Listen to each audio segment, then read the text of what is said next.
Nice to have you on our call this morning for the Business Spotlight.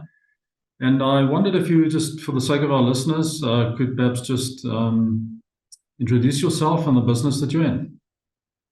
Right. Oscar Filen. I've spent literally my whole working life, well, for a month, involved in business with recycled rubber. 37 years in the industry, and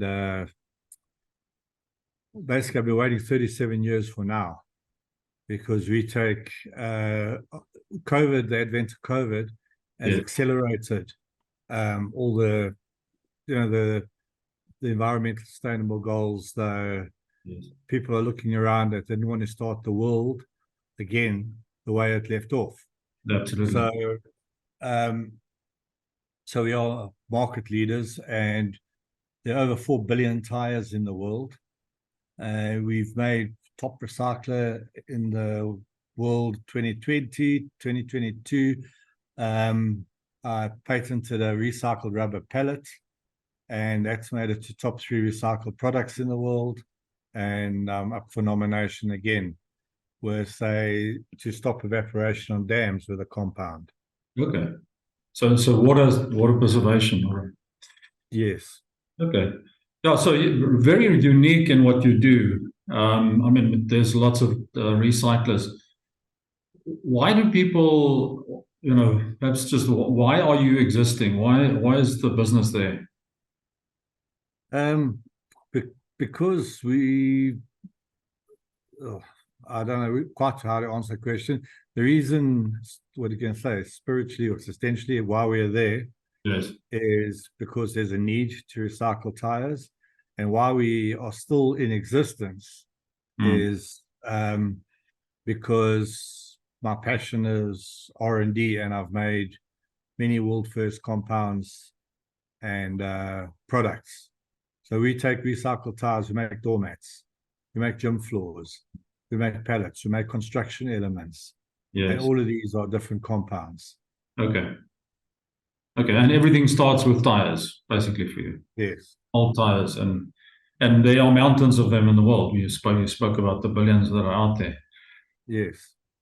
Okay, so your growth, Oscar, seems to me that it's coming from your R&D work and your development of new products with the raw material that you've got. Is that correct? Correct. And after the COP 26, 27, more and more companies, Fortune 500 companies and multinationals, have had to sign environmental sustainable goals to exist. Yes. It's become an item on the balance sheets, on the annual reports. Yeah. And finding ways to cut down carbon emissions and to recycle and to bring their footprint down, the environmental footprint. So you employ then hopefully quite a number of people. I mean, how big is your workforce? I think we got 46 here in South Africa. All right. Between 40 and 46. And as a manager of XTYRE, and looking at the 46 people, what are your biggest learnings been as an employer? The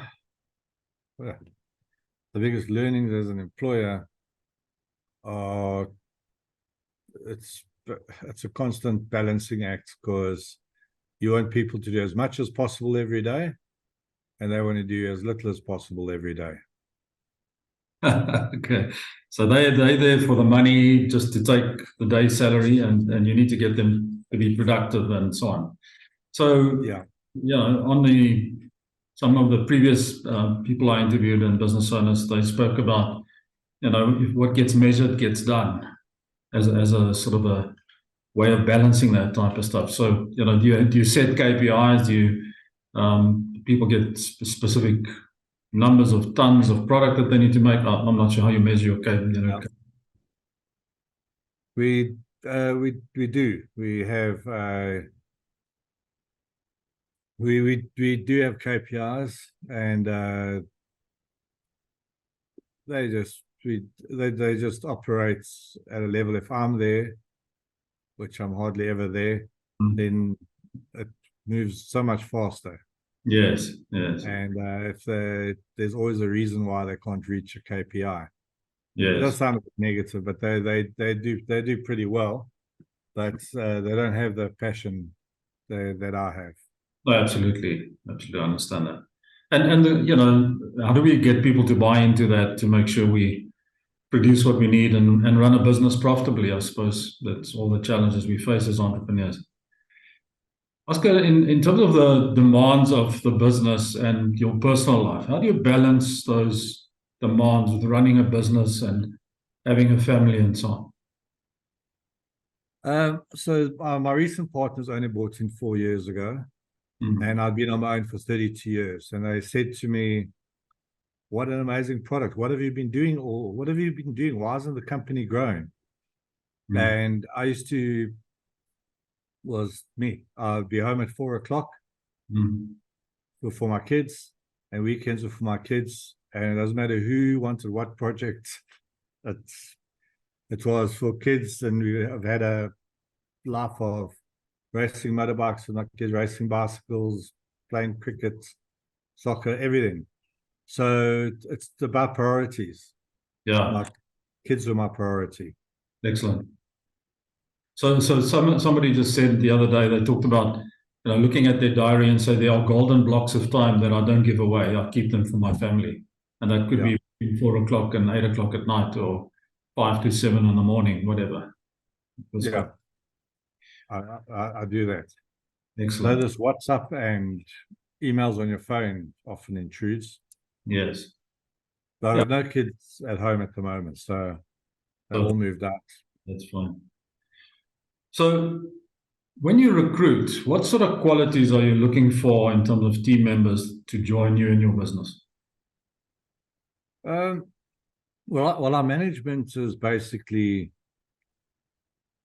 my partner, and then a factory manager. And I leave that all up to the factory manager. Because it's most of our team is labor. Yes. You recruit them more geographically and by happy disposition. Yes, yes. So if you think about your business and you get people to buy into this vision of reducing, let's call it the recycled tire industry, let's call it the constraint, the number of tires. So, I mean, you guys are making the world a better place, one tire at a time. Correct. And you're consuming that, and you're putting that into obviously other great raw materials and final products that you make. Yeah. So in running a business, and you've been in the business now for quite a long time, you find that perhaps some of your friends and some of your colleagues and family, they think about, that running a business is easy. Running a business it's fun because you have so much time, you can choose what you want to do. But surely that's not true. That is so true. It's just how you approach problems. Yes. Our son's got his own business now. Also in the rubbing, all big sports fields, playgrounds. And so every time there's a problem, it's an opportunity to create a lasting relationship with the client. Yeah. So I'm blessed. I wake up every morning thoroughly excited that between 3:30 and 4 and do all my emails, so I can just do whatever I want to in the day, answer whichever clients I want to, do that, go visit clients. So no, I'm not a good example, prime example. Okay. I really enjoy what I do every single day of my life. Well, that's awesome. And nice that you could do it for 32 years so far. Yeah, it's 37 now, yeah. Yeah. So what advice would you give to new business owners if they asked you for advice, and more specifically perhaps on the financial side? Okay, so the financial side, the first bit of advice I would give them is you got to split your business into, I'm just going to say, financial, product, and marketing and out there. But financial, if get a professional, don't even try to do it yourself. Go on to something like Xero that the auditors run off the bank statement, because that will then teach you how to, every week you just go through your reports, learn to run your business through your reports, so that you can have a touch on the heartbeat. But if you get too involved in the financials,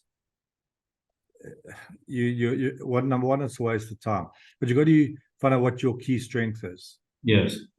If you're a bookkeeper and you're running a business, then do your books. But my key strength is sales and development. Even though I was CEO for 32 years, always give competent people, outsource that to the auditors. That's and then financially pay yourself a salary. And learn to live within that means, and learn to live within that salary, so that you got business growth money. A lot of people take that money, don't understand that cash flow, don't understand 3 months backstop. And before you know it, you'll see these Benz and you can't pay your bills. Driving this massive, nice car at a huge cost and expense. No, absolutely. I remember having a CEO many years ago, and one of the things he said about finance was make sure that there's cash on the till. And I think cash flow management is probably one of the biggest issues. And my big thing is, because I'm doing it now, I'm mentoring my son, I'm mentoring 2 other youngsters who are in their own businesses. I was at the Gibbs Institute for Business Science for 2 years, speaking to them. And turnover is vanity. Cash flow is reality. And money, turnover is vanity, profit is sanity, and cash flow is reality. No, absolutely. I tell my clients the same stuff. They need to really look at their cash flow, and quite often when we start working with them, that's the biggest challenge. They don't know how they're going to pay the bills at month end, and that's No, that's like, same. My son, but new motorbike, new car, and I let him do it because I knew there's other contracts coming in. And all of a sudden you're saying, hey, Dad, have you got 20 grand for me? I need some money to run my business. No, it's one of the ways to learn, is to really go through those struggles. And quite often you find that business owners have gone through some deep challenges in financial side. I mean, I spoke to the other guy, a person yesterday, and he said to me, you know what, at that point, I maxed out everything. My credit card was maxed out, my overdraft was maxed out. And then we got right. Then I actually came up and, there was something happened and the business grew from there. But first of all, I've been there. I've been there many times. Oscar, where do you see yourself in the business in 5 years' time? Pretty much doing what I'm doing now. Probably traveling a lot more, because the Americans buy out, looking at expanding to Australia, Poland, Germany, UK. So I'll be Chief Technical Officer, so I'll be doing what I love. I'll be doing R&D and speaking to clients around the world. Excellent. And traveling, I guess, is what you like as well. So it broadens the horizon, isn't it? Customer phones me from Palabora copper mine. Said, when can we see you? I said, well, this is Tuesday last week or week before. I said, I'll be there on Thursday. Get in my car and I'll drive up. Palabora, 7 hours, and then go to the Kruger Park for the weekend. With my wife, Enjoy the business, but also have some fun at the same time. I mean, that's great. You have to. Yeah, absolutely. And I think quite often we find that business owners are so stuck in the rut of running the business and doing everything that they just forget to have fun. I just don't know what it feels like. Yeah. Oscar, last question from my side. What is the one question that I should have asked but didn't? And what's the answer? What is the key ingredients for success? Yeah. And it's a passionate belief in what you're doing, that you can add value, offer a service that's needed. That's really it. Believe in your product when a lot of other people don't. Yeah. Passion, make sure that it comes through. I've had so many naysayers in my 30 years. Yeah. People just saying, I can't see that working. I can't see that happening. It still happens. And I take that on as a wonderful challenge. Yeah, I'll prove you wrong. Excellent. Correct. Oscar, thank you so much for your time. Is any final comment perhaps that you want to leave? Any final thoughts? No, when I was younger, one of my favorite sayings was when people want to do, I'd had a meeting with a sales or a purchasing manager. Yes.